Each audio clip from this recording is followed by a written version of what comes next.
LPG सिलेंडरच्या कमतरतेचा परिणाम आता मुंबईतील हॉटेल आणि रेस्टॉरंट उद्योगावर देखील होतोय।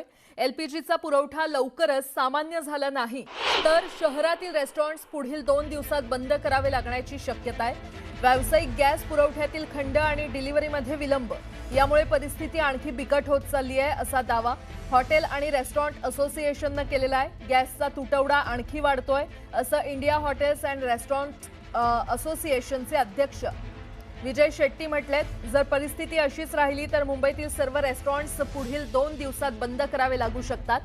सध्या असोसिएशनच्या सुमारे 10 ते 20% सदस्यांना गॅस पुरवठ्याची समस्या येते अशी माहिती देखील त्यांनी दिली आहे। त्यामुळे मंत्री छगन भुजबळांसोबतच्या बैठकीत आज यावर काय निर्णय होणार हे पाहणं अत्यंत महत्त्वाचं ठरणार आहे।